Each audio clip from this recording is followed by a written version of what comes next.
Vamos lá, vamos respirar bem profundamente. Nós vamos sentir toda essa espiritualidade amiga do Hospital Santa Cruz, do Pingo de Luz.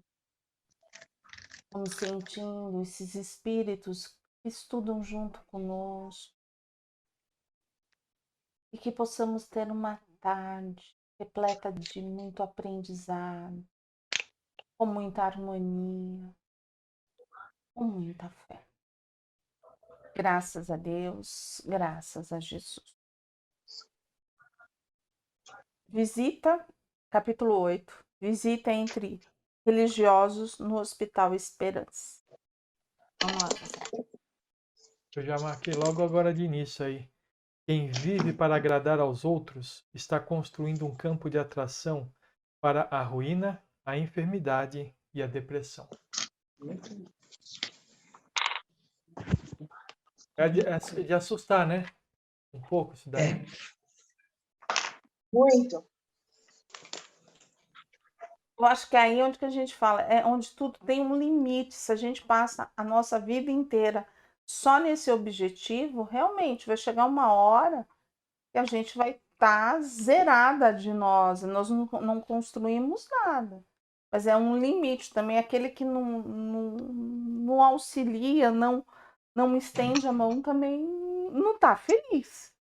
Não faz nada por si, né? Vive a vida do outro. Na realidade, eu tentei refazer essa frase para entender, não buscando entender o que a gente não deve fazer, mas o que a gente deve fazer, né? Então, eu falaria de uma forma diferente isso daqui no sentido positivo. A gente tem que viver para o nosso progresso, para o nosso crescimento. E nesse caminho, se a gente puder, a gente vai agradar os outros. Tá. É diferente, né? Não é o objetivo O principal. objetivo da vida não é agradar os outros. O objetivo da vida é a gente fazer por nós. E nesse caminho, a gente agrada os outros. E a gente ajuda os outros. Porque aí assim, a gente tem que parar para analisar. Se estivermos felizes, se estivermos bem com o nosso coração, a gente vai conseguir fazer muito melhor pelo outro. Porque quando a gente não está, a gente vai entrar na depressão, por quê? Porque chega uma hora que a gente está cansado de fazer aquilo que o outro quer. Uhum. A gente acaba ficando enfermo porque de tanta contrariedade. Né? Eu não sei se é o caso. Eu, quando recebia bem, trabalhava numa multinacional, ajudei muita gente, mas muita gente mesmo e com dinheiros altos. E, de, e depois de anos, eu precisei de pessoas e foi negada. Não podia, não dá, não tinha como. E eu sabia que tinha como. E trabalhei, eu fiquei com depressão, eu chorava, poxa, ajudei tanto essa pessoa e tal. Aí agora não, agora eu botei na minha cabeça, eu falei, eu ajudei porque eu quis, porque eu tinha condições, ela estava precisando, é minha amiga até hoje, é minha amiga até hoje, mas esqueceu do que eu fiz por ela. Esqueceu, mas o que que eu posso fazer? Aí ela esqueceu isso. Eu não esqueci, mas eu não me culpo mais, não sofro mais com isso. Não sofro mais. É uma coisa assim, né? O Sérgio sempre ele tem uma frase, né? No sentido assim, quando você empresta para alguém, você está dando. Tá dando, é. Você está dando, porque você não sabe se você vai receber de volta ou não. E se você fica naquela esperança, você vai fazer mal para você mesmo. É, Então, não. aquele dinheiro você está abrindo mão, né? Porque, Mas assim, foi. a pessoa, a gente não pensa igual a todo mundo, né? Cada um pensa de um jeito. Cada um tem o seu valor, cada um trabalha essa parte da matéria de uma forma. Tem uns que são desapegados, tem outros que não, tem tudo muito guardadinho. Então, é muito difícil, né, da gente falar sobre isso, né, de colocar um julgamento, né? O que ele tenta falar aqui, que a gente pode colocar essa parte material, é uma partezinha, é dessa parte mais emocional, né? Trazendo essa parte das nossas emoções. Não significa que também não toque aquilo que você fala, porque você tem que trabalhar suas emoções para poder compreender o outro, a fase do outro, aquilo que o outro não consegue Eu enxergar em fiz porque você. eu quis. Eu fiz porque eu quis. Eu vi que estava precisando e eu ofereci. Não me pediram, eu ofereci. Então, eu que fiz. Então, eu não posso cobrar nada. Verdade. Não posso cobrar nada.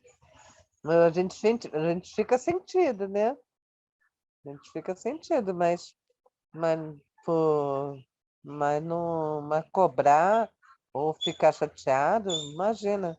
De jeito nenhum. Até hoje nós somos amigas, não, amigos, são vários, não tenho problema nenhum com nenhum deles. Mas eu fiquei com isso na cabeça.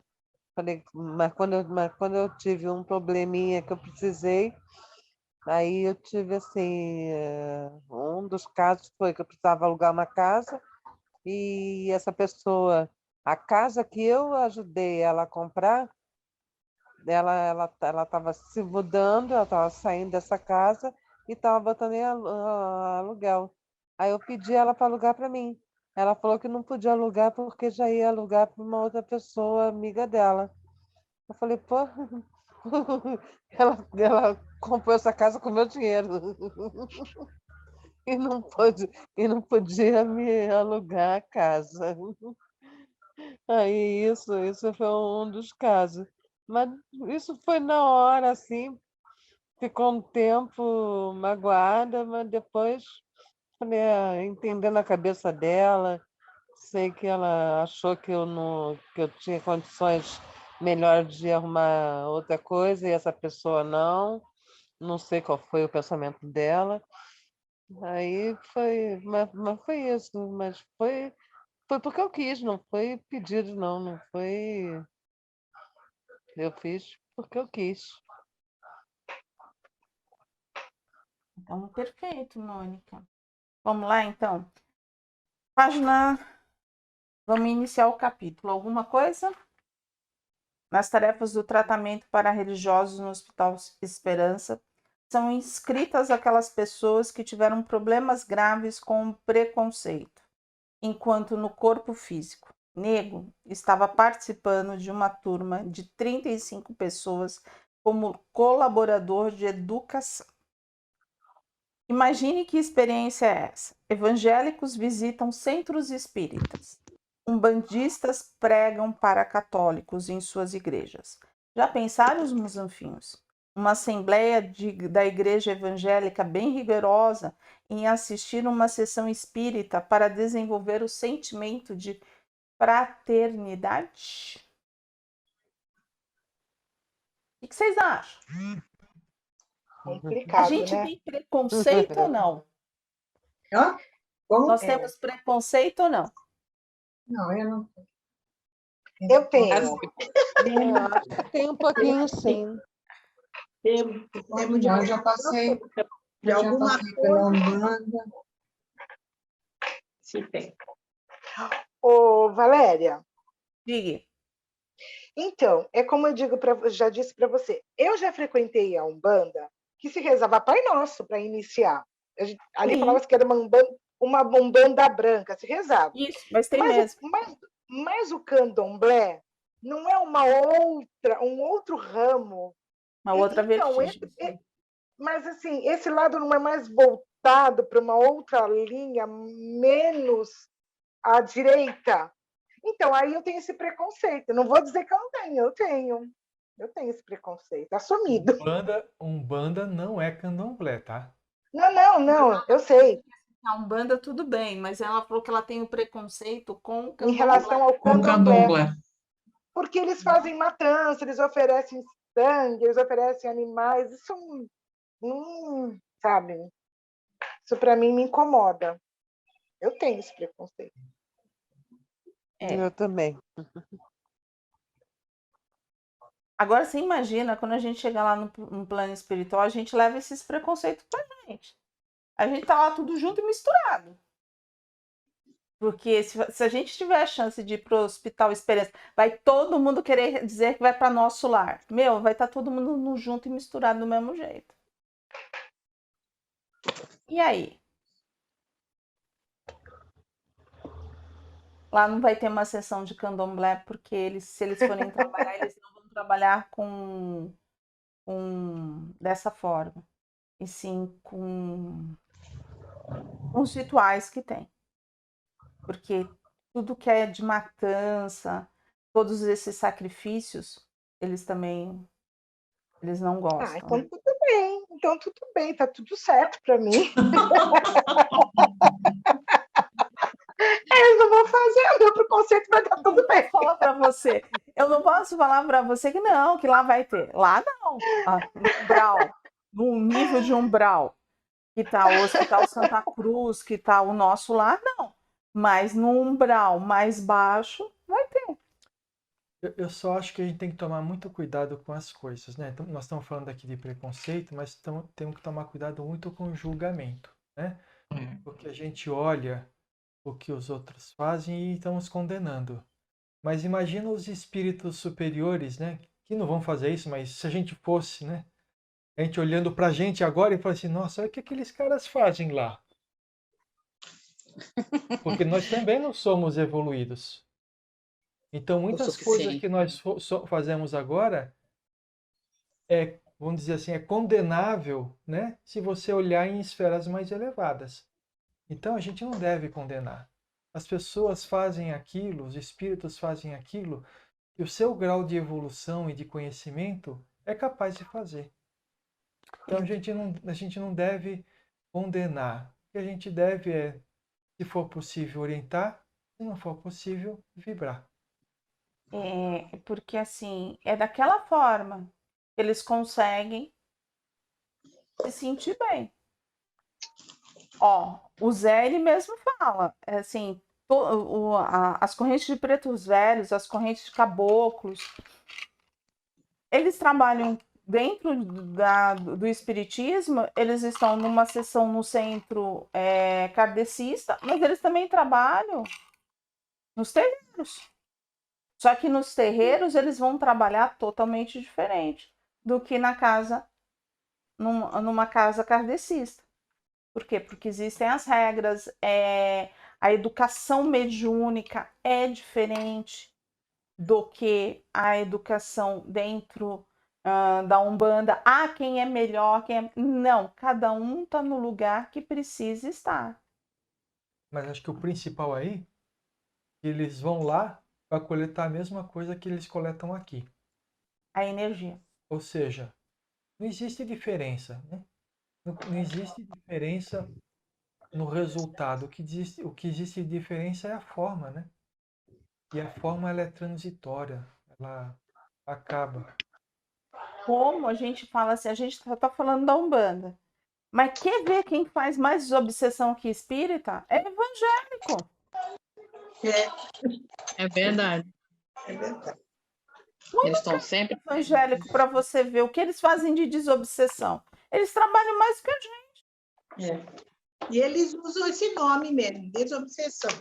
Desobsessão. É só você pegar ali, pincelar. Você vai ver, fala assim, minha Nossa Senhora. Fazem lá do jeito dele, mas é aquilo que tem que ser e tá tudo certo. Né? Então, assim, é aquilo que o espiritismo não é nosso. Né? A mediunidade não é nossa, é de todas as religiões. Mas que a gente tem o pezinho lá nas crenças, nós temos. Todos nós. Não tem.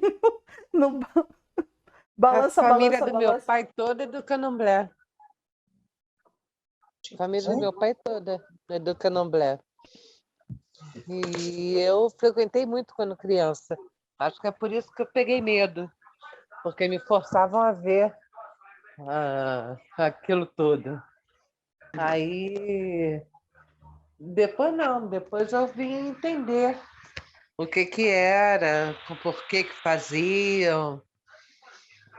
Mas minha família, e a gente se dá super bem. E eles são católicos, quer dizer, foram batizados, crismados, e são do Candomblé.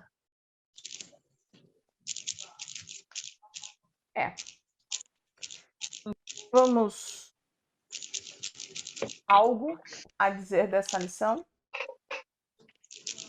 Que lição? Sim, página. nessa página? Eu não. Não? Ninguém anotou nada?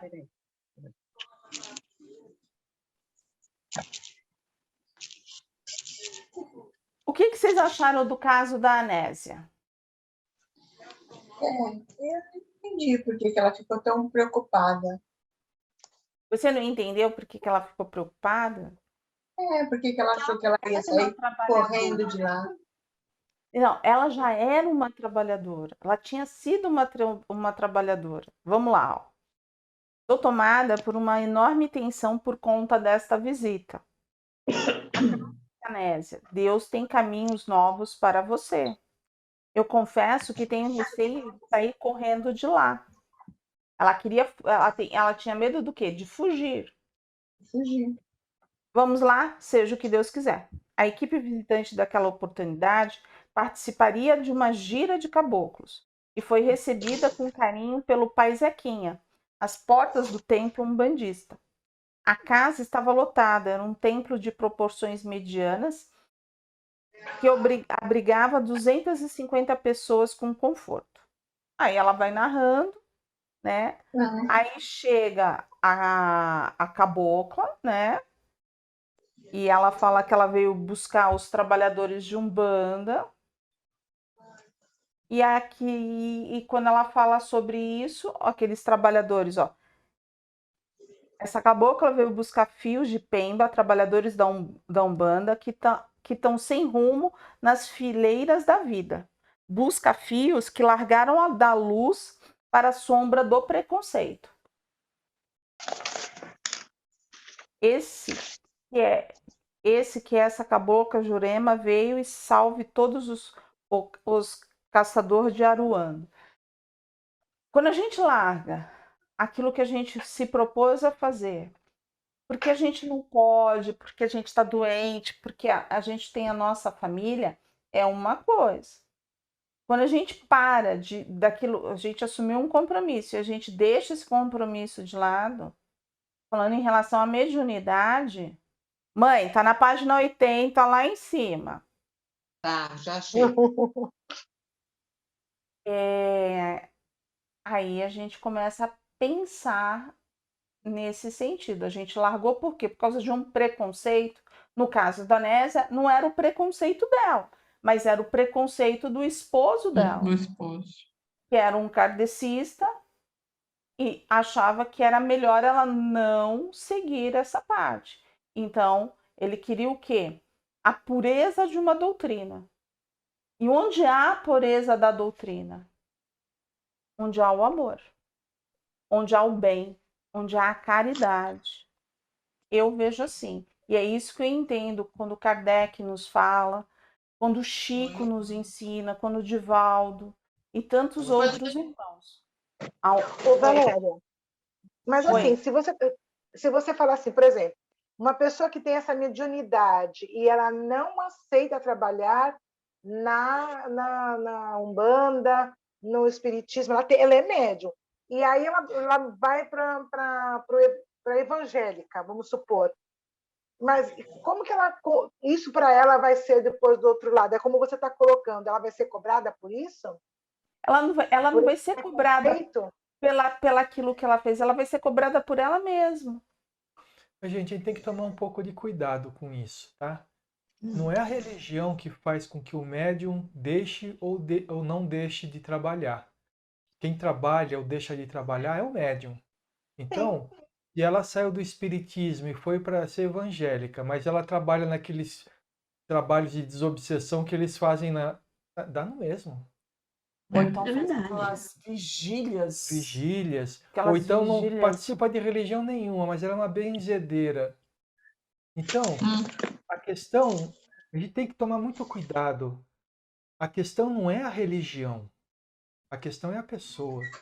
É por isso que aqui no nosso grupo a gente recebe católicos, recebe da mesma forma, porque nós todos somos filhos do mesmo Deus. Queremos chegar a Ele da mesma forma. Caminhos diferentes? Caminhos diferentes, talvez, mas vamos chegar lá.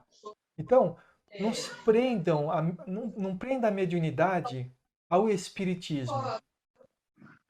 Porque mediunidade, ela existe desde os tempos remotos. Os índios, eles utilizavam muito aquelas coisas de falar com ancestral. É tudo mediunidade. Então, judeu ele usa mediunidade? Quem foi o primeiro judeu? Não foi Moisés? Moisés, ele não E o que ele fez? Ele fez a primeira psicografia do mundo. Ele via Deus em todo lugar. Ele viu a sarça ardente. O que é a sarça ardente? Não é uma árvore pegando fogo, mas a manifestação espiritual, mediúnica de alguma coisa. Então ele é um médium e ele utilizou a mediunidade em favor da humanidade. Então, por ele não ser espírita, ele deixou de ser o que ele era? Não. Ele cumpriu a tarefa dele. Então, não julguem a pessoa que tem mediunidade por não estar no espiritismo como uma pessoa que não está cumprindo a tarefa.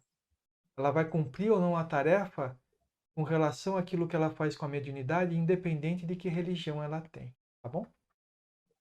Mas aqui, na realidade, o que ele tá falando, o que eu entendi, é que ela deixou de trabalhar espiritualmente porque o marido dela não queria que ela trabalhasse. Então, ela quis fazer a vontade do marido. É isso que está no início da lição. Então, aqui acho que não está entrando a religião, no meu entender. O que está entrando aqui é a falta de você usar essa ferramenta, independente do lugar onde você esteja. Né? Mas Porque ela, como médium, ela pode trabalhar em qualquer... Pode ser no evangélico, no espiritismo, no catolicismo. É médium. É o ser humano, não é a religião em si. Mas nesse ambiente que eles criaram aqui, a gente percebe o seguinte: ela foi tirada da Umbanda, foi obrigada a sair da Umbanda, não é verdade? E aí, Ela saiu porque para fazer a vontade do marido. do Né? marido. Não é que ela foi obrigada. Incutiu nela a ideia de que Umbanda era atrasada. Então ela criou um preconceito. Por isso que quando voltou lá para o plano espiritual, ela tinha medo de sair correndo, porque para ela ela incorporou a ideia de que aquilo era preconceito, não era bom, entendeu? E aí, então ela não tinha firmeza, né? Porque a Não. hora que você está ciente daquilo que você está fazendo, não importa onde você está. Agora, ela foi fazer a vontade do marido e ainda pegou para ela todo o preconceito. Quer dizer, ela não estava firme, né? É isso aí, mas na continuação desse capítulo, vai falar uma coisa muito interessante com relação a esses fatos aqui. eu acho que a gente tem que ver uma coisa. Quando a gente faz o nosso planejamento reencarnatório, tá lá todas as nossas possibilidades, tudo aquilo que a gente pode fazer ou não. E se a gente deixa de fazer alguma coisa, é isso que eu quero dizer. Porque nós, por nossa livre e espontânea vontade, tomamos essa decisão, ok, quando a gente desencarnar, chegar lá, a gente vai, eu realmente tomei, foi isso. Quando a gente toma essa decisão por causa de terceiros, é novamente a terceirização, a gente está deixando, está se omitindo. A gente está deixando aquilo que nos chama a atenção, e foi no caso da Nésia. Ela tinha se preparado para ser uma médium na Umbanda. Ia fazer o papel dela lá. E o marido dela ia fazer o papel dele no outro lugar. E estava tudo certo. Mas é nessas criações de preconceito, de crenças, que esse lugar é melhor, aquele lugar. E não existe um lugar melhor do que o outro. Existe, sim, lugares diferentes que cada um vai se sentir melhor naquele que tocar mais o seu coração. É assim que eu entendo. Por isso que Jesus nunca falou de uma religião, e sim ele nos trouxe para sermos cristãos. E o que eu entendo como... Nem isso, né? Porque a palavra cristão foi inventada depois. Na Por verdade, Lucas. ela trouxe Foi Deus, Lucas. ela trouxe Deus e o amor. Ele trouxe Deus e o amor como regra, né? E é por isso que eu falo, o meu exemplo é esse. Aonde você está, aonde tem o amor, onde tem a caridade, onde tem as pessoas se acolhendo. Eu vou falar uma coisa que assim, mas Valéria, é o que eu penso, tá? E eu não posso negar. E onde não há dinheiro, é o lugar que eu me sinto bem. A simplicidade, né? É. Você sabe que você está falando uma coisa que a messiânica tem muito isso. Você viu a suntuosidade que é da messiânica? Tudo lá envolve muito dinheiro. Eles têm um lugar em Guarapiranga, que é o solo sagrado. É maravilhoso, é maravilhoso. Eu dedicava, eu era messiânica, eu dedicava quando tinha o culto mensal. Mas o reverendo, eles andam de BMW. Há necessidade disso, de carro importado? Há necessidade disso? Jesus pedia essa ostentação toda, esse dinheiro todo? Aí eu comecei a ver que realmente ali eu já não estava me encontrando mais. Sabe, eu achei aquilo, tudo virava em torno do dinheiro. Comecei a ficar incomodada. Jesus não precisava, andava com a mesma túnica quantas vezes? Acho que só tinha aquela. Eu falei assim, hoje eu estava estudando ali, eu falei assim, esse capítulo vai ser rápido. E aí onde que a gente fala assim, a gente tem dificuldades, a gente tem as nossas crenças, e é legal falar sobre elas, porque todos nós temos. Eu tenho as minhas e cada um tem as suas. E é a gente conversando sobre isso que a gente vai se respeitando.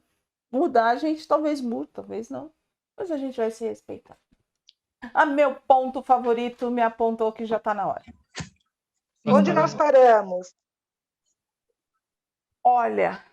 De repente, Jurema parou de frente à Nésia. E olhou fundo em seus olhos e disse: